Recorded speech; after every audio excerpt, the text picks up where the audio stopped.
The vast galaxy had known peace for exactly 3,012 years. No large wars. No fleets clashing among the stars. No planets turned to ash. The Concord made sure of that. The Concord was not one species. It was thousands.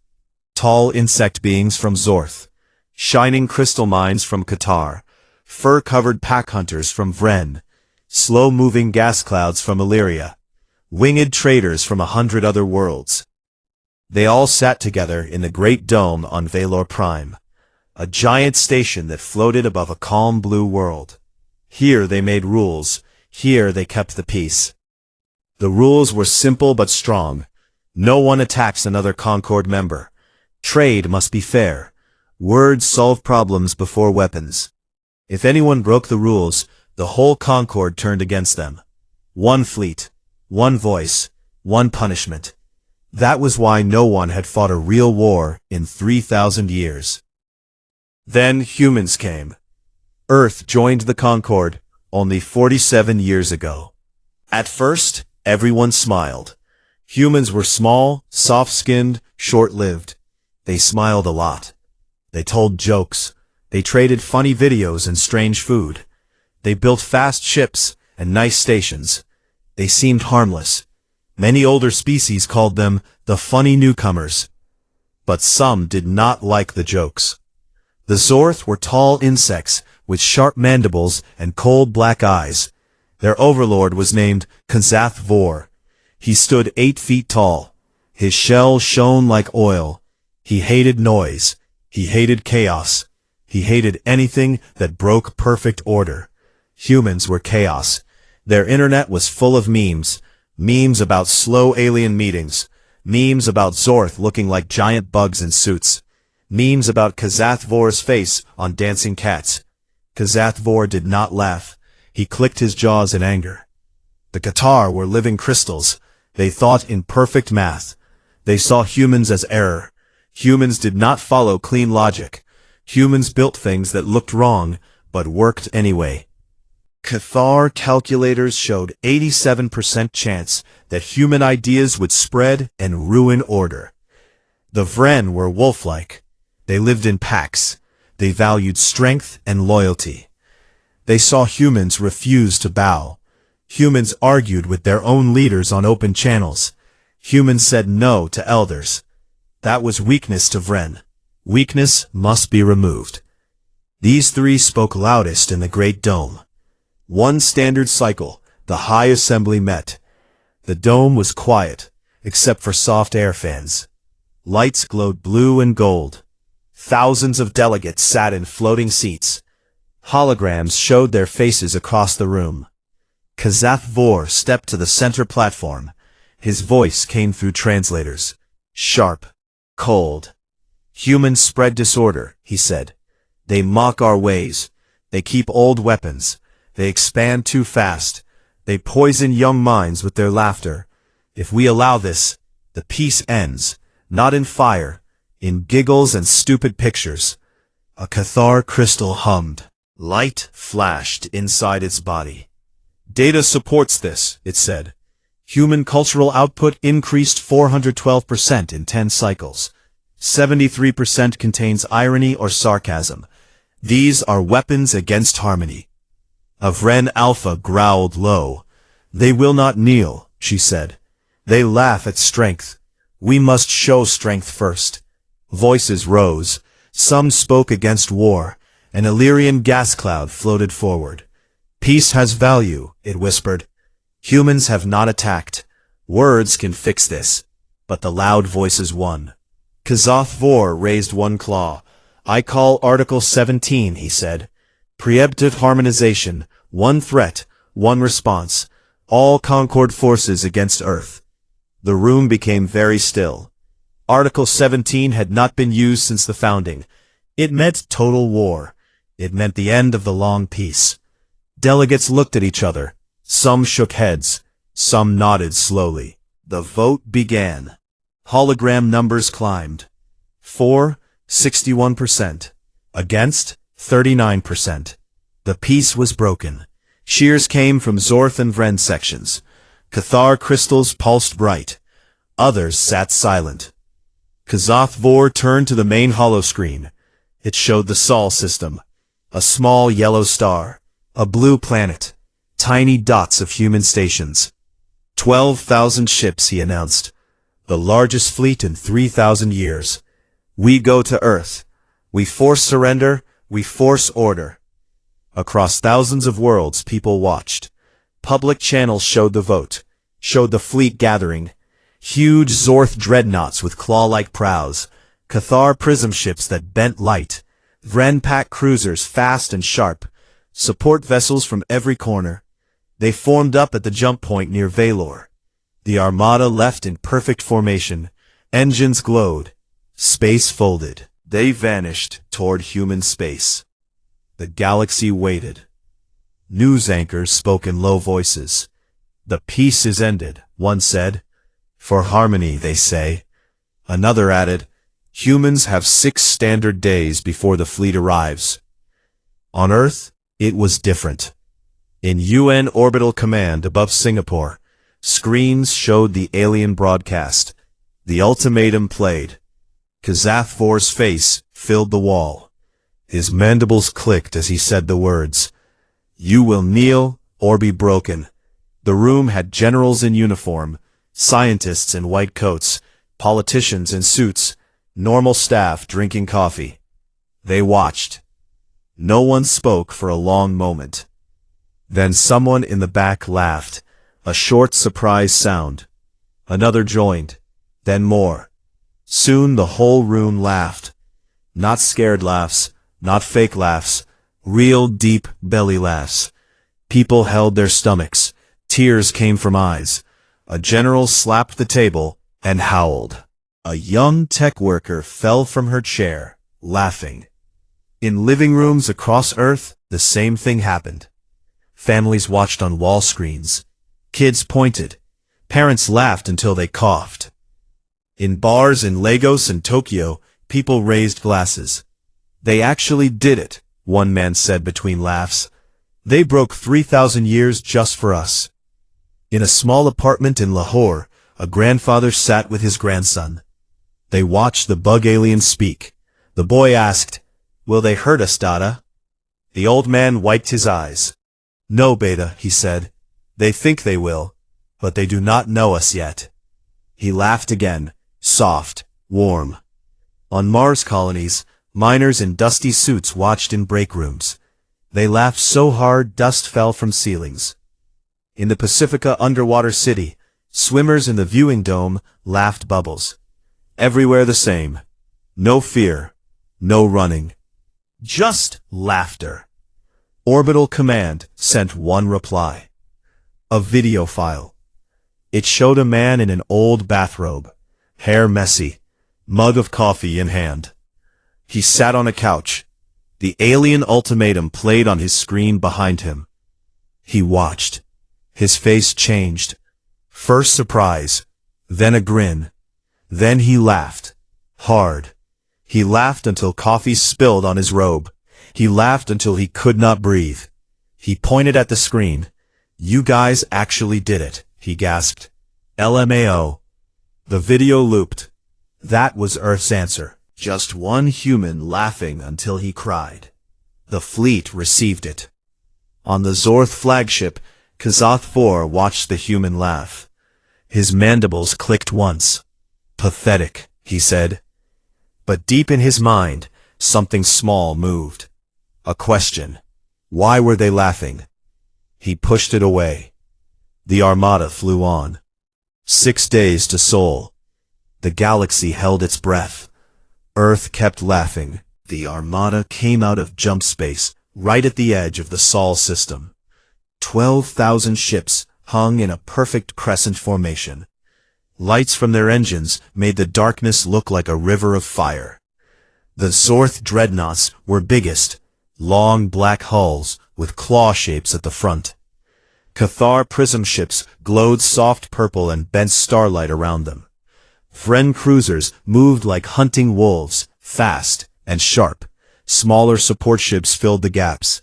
It was the most power any species had seen gathered in 3,000 years. On the bridge of the flagship Wrath of Order, K'zath Vor stood in his command throne. His mandibles clicked slowly as he watched the main holo display. The blue marble of Earth floated in the center. Tiny dots showed human stations and ships. Very few dots. "Scan depth," he ordered.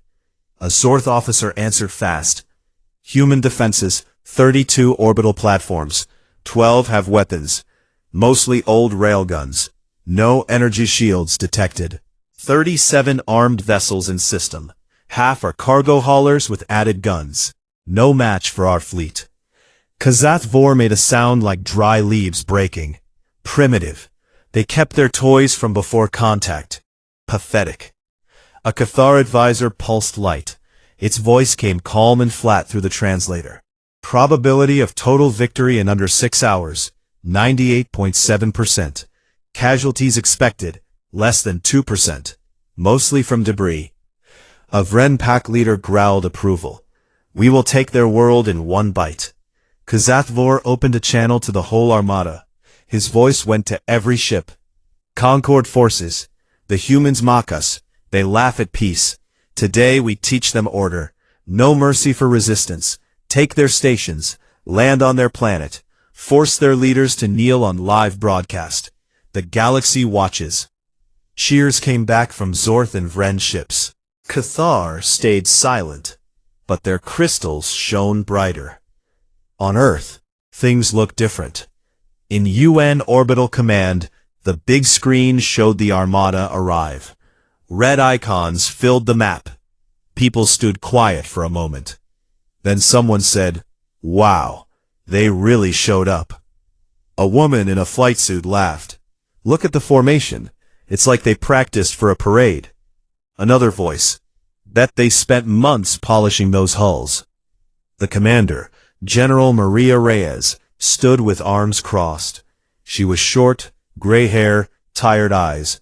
She had seen wars before humanity joined the stars.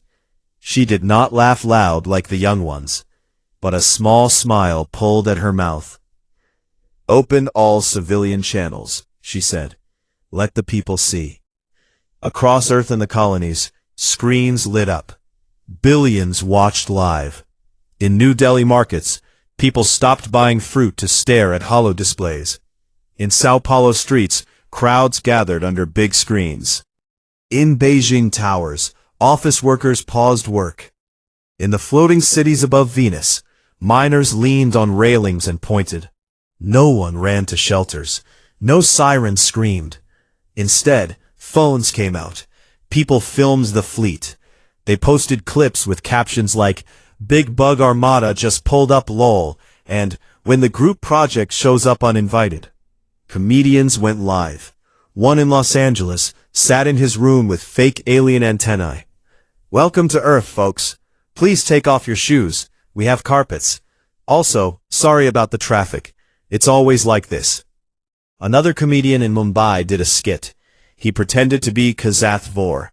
"I am Overlord K'zath Vor. I have come to bring harmony. Now kneel or I will click my jaws angrily." People laughed in streets. Kids copied the mandible click with their fingers. In Orbital Command, a tech officer spoke up. "Incoming demand from flagship. Audio only." "Put it on." K'zath Vor's voice filled the room. "Earth government, this is Overlord K'zath Vor of the Concord. You have 6 hours to surrender all weapons and open your world to occupation. Refuse, and we burn your cities from orbit. Your laughter ends today." Silence for 2 seconds. Then Reyes answered. Her voice was calm, a little bored. "Look, Overlord, we've had a rough few centuries down here. Wars, plagues, we almost cooked the planet a couple times. We even had that one guy who tried to nuke the moon for a prank. But 3,000 years of peace? Damn, that's impressive. Respect." She paused. People in the room started grinning. "Problem is," she continued, "we don't do kneeling. Never have, never will. So yeah, come get some." She cut the channel. The room exploded in cheers and laughter. On the Wrath of Order, K'zath Vor stared at the blank screen. They mock us still, he hissed. Launch the assault, he ordered. The armada moved. First wave, plasma lances. Bright white spears of energy shot toward Earth.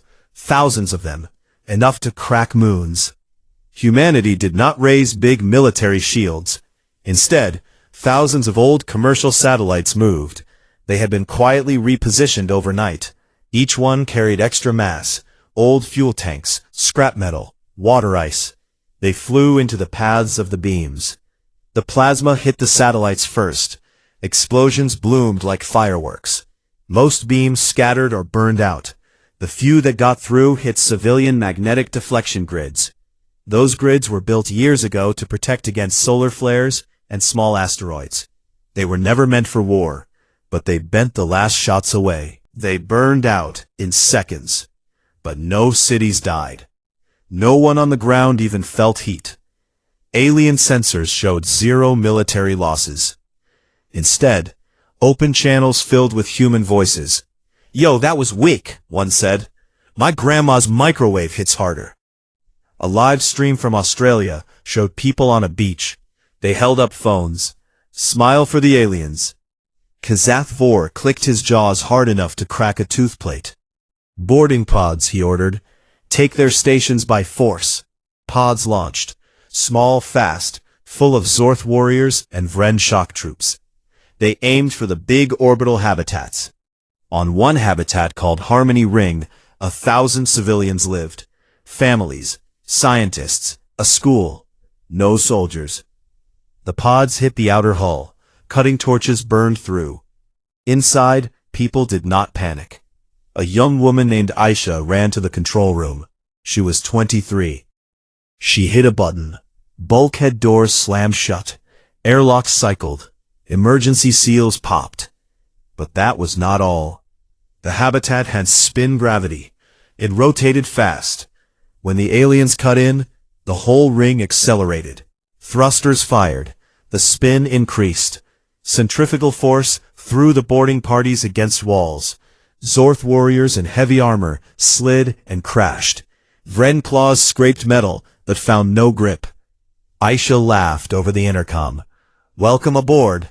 Please keep hands and feet inside at all times. Next stop, Nausea Town." The aliens tried to move, but the ring spun faster. Some passed out. Others vomited inside helmets. Human workers in suits floated in from sign passages. They carried tools, not guns, big wrenches, cutting torches. One man had a fire axe. They did not kill. They cut power lines. They broke weapon mounts. They sealed the aliens in small sections. One Zorth warrior fired his plasma rifle. It melted pipe. Steam exploded. Hot water burned his armor joints. The humans retreated, laughing. "Amateur hour," someone shouted. Back on the flagship, reports came in fast. Boarding teams pinned, spinning habitats, non-lethal traps, casualties rising. Kazath Vor slammed a claw on his throne. "Full invasion force. Land on the surface. Take their capitals." Ground troops prepared. Dropships loaded. But Earth channels kept broadcasting. A comedian in London held a cup of tea. "Dear aliens, if you're coming down, try the fish and chips. But fair warning, it's greasy, might ruin your fancy armor." Another clip showed kids in a playground, waving at the sky. "Hi space bugs, wanna play tag?" The armada hesitated for the first time. Scans showed human ships moving, not military ships. Cargo haulers, mining tugs, tourist liners. They flew lazy patterns. "Ready?" Reyes watched from command. "Keep laughing," she said quietly. "Keep them confused." The armada pressed forward. But something had changed. The galaxy's perfect peace had been broken. And humanity was not afraid. They were amused.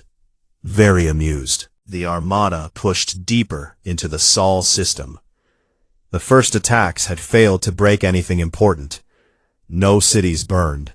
No stations fell. The Concorde ships still looked strong on the outside. But inside the bridges, voices grew sharp. Officers argued. Reports piled up. Kazath Vor stood on the Wrath of Order bridge. His black eyes stared at the hollow map. Red damage icons blinked on Zorth dreadnoughts. Yellow warnings flashed on Cathar prisons. Even Vren cruisers showed small cracks in their perfect lines. "Explain," he hissed at his officers.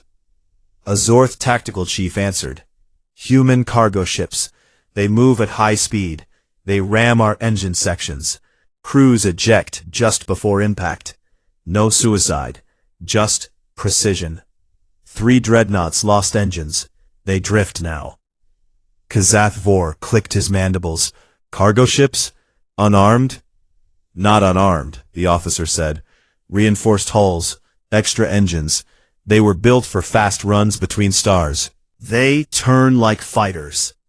On screen, a live feed showed it happen again. A big human freighter named Dawnrunner flew straight at a Zorth battlecruiser. The freighter was ugly, boxy, covered in rust patches and company logos. No guns visible. But it accelerated hard. At the last second, escape pods shot out like seeds. The freighter slammed into the battlecruiser's rear nacelle. Metal screamed. The nacelle crumpled. Blue plasma vented into space. The battlecruiser spun slow, dead in the water. Humans cheered on open channels. Someone played victory music. Old Earth rock song. Loud guitars. Kazath Vor ordered, "Destroy all civilian vessels on sight." But it was too late for easy orders. Human ships scattered like insects. They hid behind moons. They used asteroid fields. They popped out, rammed, vanished. Every hit cost the Concorde another ship or a weapon mount. Then the Cathar started breaking. Their prism ships were beautiful. Light bent around them, like water. But they hated sudden force. One kinetic railgun slug from a hidden lunar battery hit a prism at the right angle. The crystal shell cracked like glass. Inside, the living matrix screamed in light pulses. The ship spun apart in slow, sparkling pieces. More railguns fired, not from big warships, from old mining rigs on the dark side of Luna. Rigs that had been quiet for years. Now they pivoted. Thick barrels spat slugs at half-light speed. Each hit shattered another Cathar ship. The crystals could not heal fast enough. A Cathar commander broadcast panic. "Kinetic impacts exceed tolerance. We retreat." Kazath Vor shouted back. "No retreat. Press the attack." But the Vren had their own problem. Their command ships used tight encrypted signals. Fast, secure, or so they thought. Suddenly every channel filled with noise. Not static. Music. Human music. A song looped. "Never gonna give you up." Over and over. Then, air horns. Screaming goats. Rickrolls at maximum volume. The Vren bridges turned into chaos. Officers covered ears. Navigators could not hear orders. Targeting computers glitched from the flood of junk data. One Vren captain roared, "Shut it off!" They tried. Firewalls, filters, nothing worked. The humans had slipped viruses into the first contact protocols years ago, just in case. Now the viruses woke up. They played memes. They changed targeting data to show cartoon faces. One Vren gunner saw his crosshair turn into a smiling poop emoji. Coordination broke for seconds. Seconds were enough.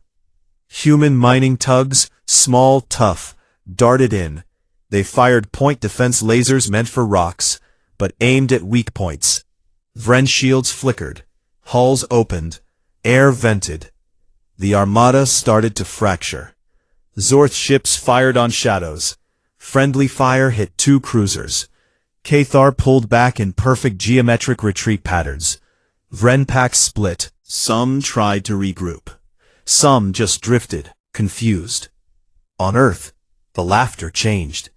It was not just funny anymore. It turned colder, sharper.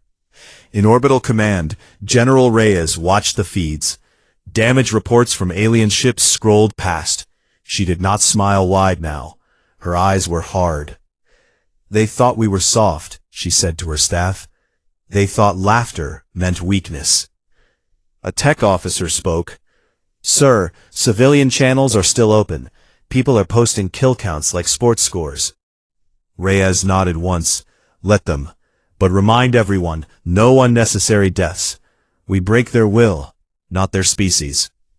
Down on the surface in a quiet command bunker under the Himalayas, a team of hackers laughed low.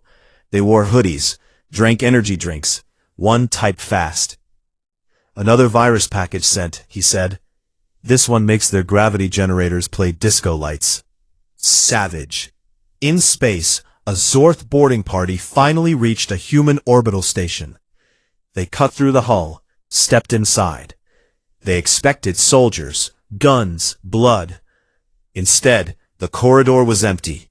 Lights dim, soft music played. An old song about peace and love.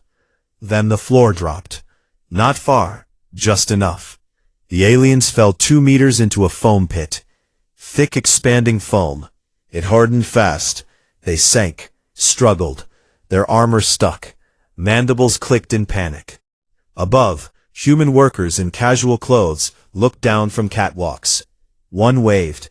Welcome to the welcome party. Sorry about the mess. They did not shoot. They sealed the section, turned off air recyclers. Let the aliens tire themselves out. Another boarding team on a different station found corridors full of mirrors. Thousands of small mirrors. Lasers bounced everywhere. The aliens shot. Beams reflected, hit their own armor. They screamed and retreated blind. On the ground, dropships tried to land. First wave hit atmosphere over North America. They aimed for Washington, New York, Beijing. But civilian air traffic control had other plans. Thousands of drones, delivery drones, hobby drones, weather balloons, filled the sky. They swarmed, not armed, just annoying. They bumped engines, clogged intakes. One drone had a speaker. It played baby crying sounds on loop. Dropships veered, crashed into fields. Some landed hard. Troops spilled out. Local people waited. Not armies. Farmers with tractors. Construction workers with heavy machines. Kids with slingshots and fireworks. One dropship landed in a cornfield in Iowa. Vren troops jumped out, growling, ready. A farmer in a truck drove up. He had a loudspeaker. Hey, you on my land. Get off or pay rent. The Vren charged. The farmer backed up. Hit a button. Underground sprinklers turned on. High-pressure water. The aliens slipped in mud. Fell. Their claws could not grip wet soil. Kids ran out from the barn. Threw water balloons filled with paint. Bright red. Blue. The aliens looked ridiculous. One Vren roared, "This is not war." A teenage girl laughed. Exactly. She threw another balloon. It hit his faceplate. Pink paint dripped. The troops retreated to their ship. But the ship would not lift. Someone had poured sugar in the fuel intakes. Engines coughed. Died.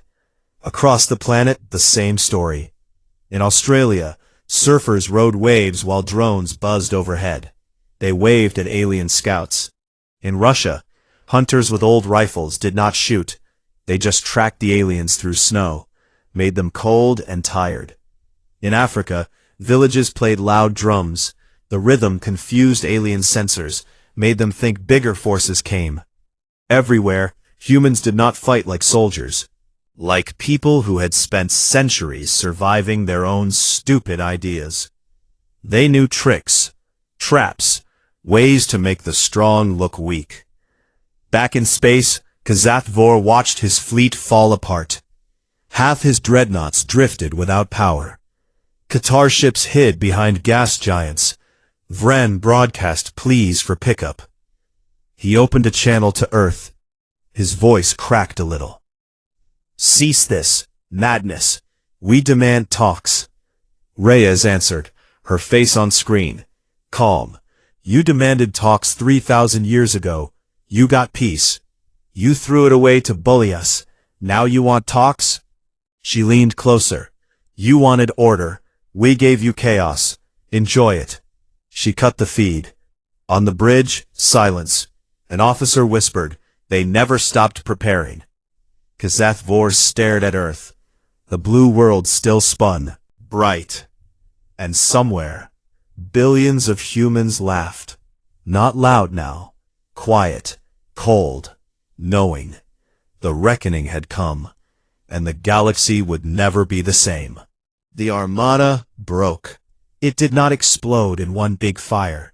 It cracked slowly, like ice under too much weight. Ships drifted apart.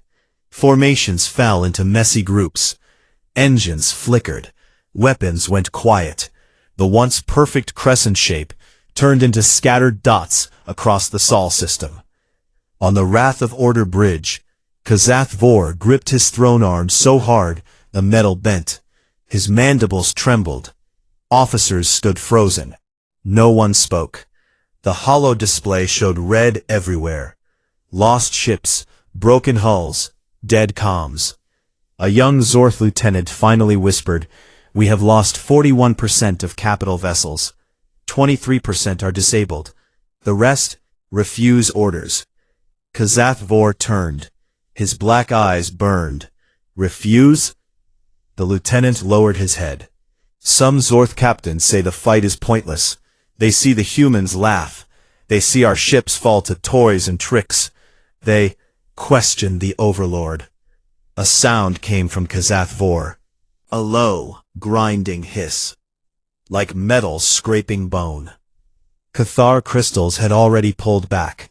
Their remaining prism ships formed tight defensive spheres behind Jupiter's shadow. They sent one short message to the flagship. "Harmony cannot be forced on chaos. We withdraw to preserve core matrices." Vren ships split worst.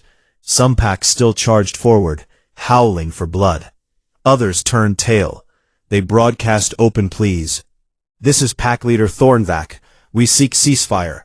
Our young need sires. Do not make orphans for pride." Human channels picked up every word.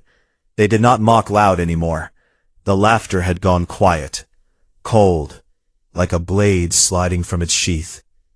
In UN Orbital Command, General Reyes sat in her chair. Screens showed the broken fleet. She rubbed her eyes. Tired. Not from fear, from the weight of what came next. "Open a channel to the flagship," she said. "No music, no jokes, straight talk." The link connected. K'zath Vor's face filled the main screen. His shell looked dull now, cracked in places. One mandible hung crooked. Reyes spoke thirst, calm, clear. "Overlord K'zath Vor, your fleet is finished. You lost half your strength to cargo ships, mining drills, and bad memes. We could end this now. We could send our real weapons, the ones we never showed you, the ones we keep buried because we hate using them." She paused. "But we won't." K'zath Vor stared. No click, no growl. Reyes continued. "You broke 3,000 years of peace. You came here to make us kneel. You thought we were weak because we laugh, because we tell jokes, because we don't bow every time someone bigger shouts." She leaned forward. "We laughed because it was absurd. You threw away the longest peace in galactic history to fight people who make dad jokes about black holes. You wanted order. We gave you the opposite. And look what happened." Behind her, staff watched silent. No cheers, no laughs, just steady eyes. Reyes spoke softer. "We are not kind because we are weak. We are kind because we know what happens when we stop. We almost ended ourselves once. Multiple times. We learned. We built walls around the worst parts of us. We choose every day not to break everything." She looked straight at him. "Go home. Take your broken ships. Tell your people what happened. Tell them humanity did not glass your worlds, did not chase you, did not demand slaves or tribute. We just laughed. And that was enough." The channel stayed open. No one cut it. K'zath Vor spoke at last. His voice came low, broken. "You could have destroyed us." "Yes," Reyes said. "We could have." "Why not?" Because then we become you. Silence stretched long. Kazathvor bowed his head. The first time any had seen an overlord bow, the channel closed. Across the armada, orders changed. Retreat signals flashed. Engines turned away from Earth. Ships limped toward the jump points. No pursuit came. No missiles. No final shots. Human civilian ships moved in slow. Not to attack. To help. They sent escape pods to drifting wrecks. They offered air, water, medical bots. Some aliens refused. Pride held them. Others accepted, quiet, ashamed. On Earth, people watched the retreat live. In parks, in homes, in streets. No big parties, no flags waved. Just quiet groups. Some cried, not from sadness, from relief, from the strange feeling that mercy had won. A news anchor spoke soft. The invaders leave. No occupation. No fire from the sky. Humanity stands. Not because we were strongest, but because we chose not to be monsters. In a small bar in New Lahore, an old man sat with friends. Watched the last alien ship jump away. One friend asked, "Did we win?" The old man smiled small. "We survived. That's enough." In space, the last Cathar prism sent a final message. Not to the flagship, to Earth. Data updated. Humans are not error. Humans are variable, acceptable variable. The message ended. Rhea stood up in command. She looked at her team. "Send this to every Concord world. No threats, just facts." The broadcast went out. It showed simple clips. Humans helping after old disasters, sharing food, teaching kids, building schools on poor colonies. Then it showed the armada's broken pieces drifting in sunlight. A single line at the end. Next time, maybe just send a strongly worded letter. Billions watched across the galaxy. Some laughed, nervous laughs. Some cried. Some sat quiet, thinking. The old peace was gone. 3,000 years shattered. But something new grew in its place. Not enforced silence, not perfect order, a strange respect.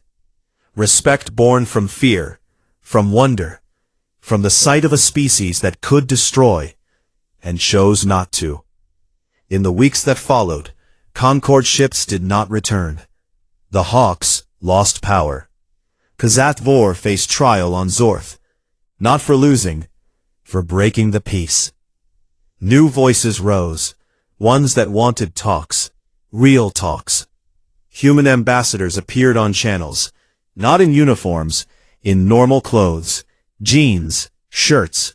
One even wore a funny hat. They spoke simple. "We don't want your stuff. We don't want your worlds. We want to trade, to laugh together, to learn, but never again come with guns to make us kneel." The galaxy listened, and slowly, carefully, it began to change. On Earth, life went on. People went to work. Kids went to school. Comedians made new jokes. But something felt different. Stronger. Calmer. A veteran sat on a bench in a park in Lahore. He watched children play. The sky was clear. No ships, just stars at night. He smiled to himself. A young boy ran up. "Uncle, did the aliens really come?"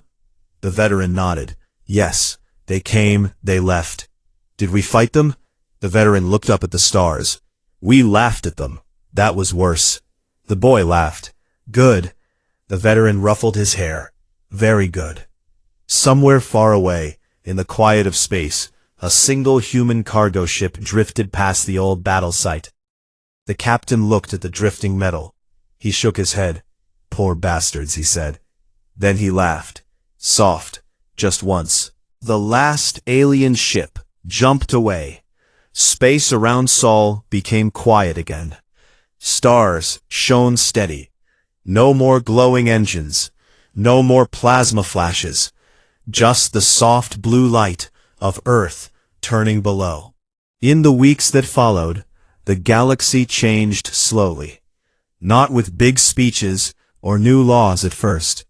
With small things, whispers, questions. People on distant worlds watched the recordings over and over. They saw the armada break. They saw humans help the wounded aliens instead of finishing them. They saw no revenge fleets leave Earth. No demands for gold or slaves. Just one message repeated on every channel. Next time, maybe just send a strongly worded letter. On Zorth Prime, the homeworld of the insect rulers, things moved fast. Kazath Vor returned in a small damaged shuttle. No honor guard, no parade. He stepped onto the landing pad alone. His shell was cracked. One eye dim. Crowds gathered, not to cheer, to stare. The High Hive called him to trial the next cycle, not for losing the battle, for breaking the peace. Old laws said no one could use Article 17 without proof of real danger. Kazath Vor had no proof, only anger at jokes and memes. The judges, older Zorth with silver mandibles, listened to every report. They saw the laughing human in the bathrobe. They saw cargo ships ram dreadnoughts. They saw children throw paint balloons at warriors. Kazath Vor stood in the center of the Hive court. Lights shone bright on him. You ended 3,000 years, one judge said. For what? Kazath Vor tried to speak strong. For order, for harmony.